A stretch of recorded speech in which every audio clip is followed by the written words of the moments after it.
As we head through the weekend, it looks like the normal weather pattern that we saw throughout the work week is going to continue. One more normal day today, and then a little bit warmer tomorrow and again on Monday. But like every warm spell that we have seen so far this summer, it is going to be brief, cooling down to normal, even slightly below average temperatures as we head through the rest of next week.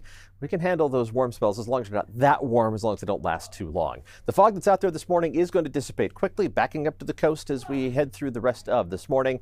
Even a little bit of clearing right along the coast as we head into this afternoon.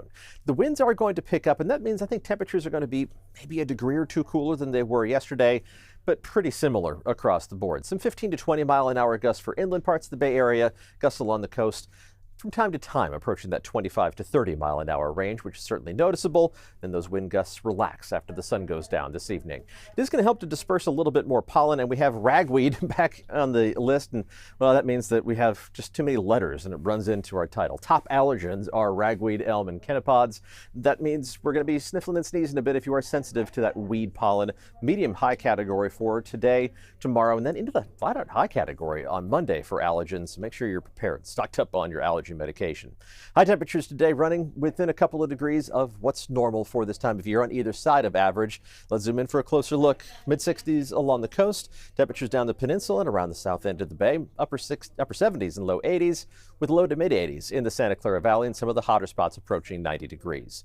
Mid to upper 80s in the Tri-Valley, then into the Delta, far eastern portions of Contra Costa and Solano counties getting up to or above 90 degrees.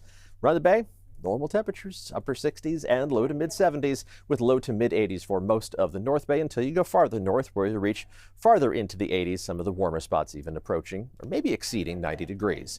If you're heading down to the Monterey Peninsula, temperatures are looking just fine for the Grand Prix of Monterey. IndyCar racing both Saturday and Sunday. The big races on Sunday. High temperatures right around 70 degrees, which is pretty much what we expect this time of year. If you're heading out to Oracle Park as the Giants continue their series against the Colorado Rockies, game time is at 6:05 this evening. Temperature at that point should be still in the upper half of the 60s, steadily coasting downward through the rest of the game, down into the low 60s by the time things are wrapping up. Here's a look at the 7-day forecast. Temperatures do warm up tomorrow and Monday, but it is a modest warm up. Monday is the warmest day in sight, and highs in the city hit the low 70s, upper 70s for Oakland. Farther inland, it's a bit more noticeable, up into the mid 80s in the Santa Clara Valley. Not too much change really from where we've been.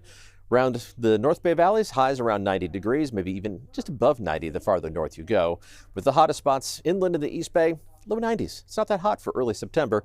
Temperatures next week return to those near average or even below average levels, and along the coast, the fog and low cloud cover will make their return after a bit more sunshine Sunday and Monday.